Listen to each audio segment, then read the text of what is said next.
Thrall has heard our prayers. The god of Valhalla will leave the daring adventures and the valiant battles of Leif, Freydís, and Harald on course for at least 2 more seasons. The show has absolutely stormed Netflix, so this announcement wasn't a surprise. But stay with us until the end, as we have some really great news to share with you.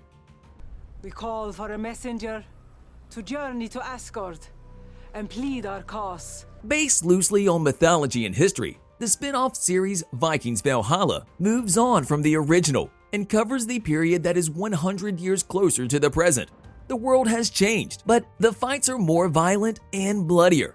Following the bloodbath from Season 1 and the nail-biting finale, we all wanted to know when we'll get more of our favorite characters. As Estridge would like to say, all things are possible if our minds are open. So we have more than enough to tide you over before we get the official release date. Since it launched on Netflix in February, the show has captivated viewers with its high-sea adventures, and it climbed first place on Netflix's list charts and reached the top 10 in 90 countries. During its first 2 days on the streamer, the show gained a whopping 80.5 million hours of viewing. The season finale left plenty of unanswered questions, and it is important to know that we have Odin's blessing for another season. Before we dive in and start talking about what will happen in the next season, let's go back for a second and mention the most important things about the cultural clash inside the Nordic kingdoms from Season 1. The first season is taking place in the 11th century in Europe, and it starts with a horrific bloodbath. King Ethelred the Unready ordered a massacre of Vikings on the island, including women and children.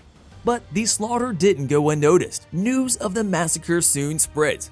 In the north, the King Canute of Denmark sent out a call for all Vikings to gather and formed an army of revenge. Leif and Freydís, on the other hand, aimed to get payback on a Christian Viking who attacked and raped Freydís. Many deaths, many battles, and an appetite for revenge. The ending of the series was something that provided a lot and left a lot to dig into. By the time we got to the season finale, we'd seen a lot of double-crossing and betrayal amongst all of the involved parties. We saw Sigurdsson betray his brother many times. One, in making a deal to become a king of Norway with King Canute, and also by feeding the information on the Battle of Kattegat to Erikson and Freydís. We had Godwin taking the life of the boy king, working with Queen Emma to get her back on the throne of England. And in the end, Kattegat found itself at the epicenter of the narrative. And even though it might be foolish to take individual stakes in a historical drama, it is very easy to get lost in interpersonal and physical actions. You could hate something this much. They're not killing people. When it comes to the release date, we have some great news and some not so good. Unfortunately, there is no official release date as of yet. But the good news is that the show is definitely 100% happening.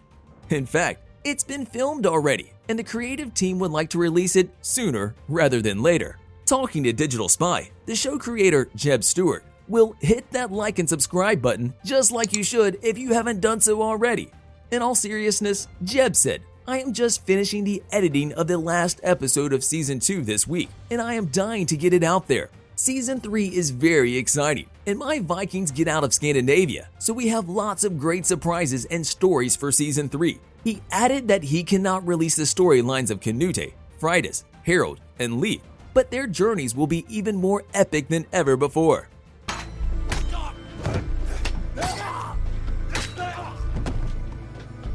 It has been announced that most of the remaining cast will be back for Season 2. So we'll watch more of Sam Corlett as Leif Erikson, Leo Suter as Harald Sigurdsson, and Frida Gustavsson as Freydís Eiríksdóttir. It is almost certain that Johannes Harker Johannesson will return as the power-hungry Olaf, along with Bradley Freegard as King Canute and Soren Pilmark as King Forkbeard. We might see more of Caroline Henderson in the second season. Even though Jarl Håkon dies in Season 1, she might turn up as a ghost or something, she said for Metro. But she didn't reveal anything else. I think portraying that and being part of that journey was amazing because she knows what's going to happen, she added.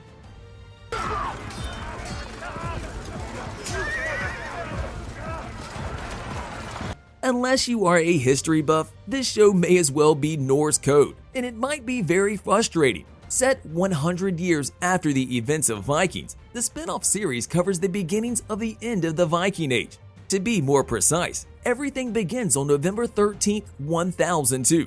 Even though the events of the series take place sometime later, after it was announced that the Vikings would end after its 6th season, MGM Television and Michael Hurst said that they are developing Jeb Stuart's spin-off show. The 24-episode show was MGM Television's creation, and Iceland was their primary filming location. And while the 2nd season is on its way, there is still no trailer footage. Usually, Netflix releases its trailers a month before the episodes drop. But what can we expect from Season 2? What I like about the launch pad for Season 2 is that we're not going to return to Kattegat, and everything's going to be great, said Jeb Stuart. Season 1 ended with many pieces being scattered over Scandinavia and Europe on the hunt for greatness and glory, with a few dynamic changes in the process. Kattegat had a new ruler for just a second. Olaf had his 5 minutes of glory until he saw Fort Beard's fleet coming. And now with Hakon gone and the power vacuum in between, we can expect new bloody wars over Kattegat's next leader. And maybe if you had this in mind, Harald most likely won't take this part.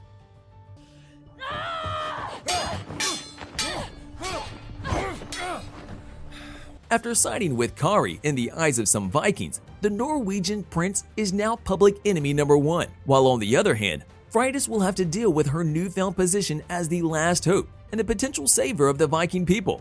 Emma has returned to the throne in England, and she has a loyal ally in Godwin, at least for now. The region of Mercia is definitely an emerging threat, and God knows how long they can be kept at bay. The situation with Leif will be the biggest change in Season 2. Essentially, what I wanted the audience to say is when you get to Season 2, you're going to see a very different Leif Erikson. Somebody who is driven now and is pulling his father out of every pore in his body. So now, he is being referred to as Old Testament Leif. Leif Erikson is well known for discovering and setting sail in North America. So not just the 2nd season, but the 3rd one as well will equip him for that journey. There could even be more measured, more scope for slower scenes in Season 2. While I like the speed and the fast pace, limiting the number of characters, moving them in different orbits, and creating those surprises was my favorite part of Season 1, added Stuart. It was my destiny.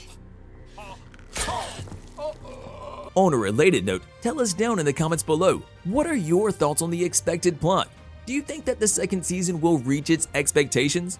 If you liked the video, like, subscribe, and hit the bell icon so you'll never miss our next videos. Thanks for watching, and we'll see you next time.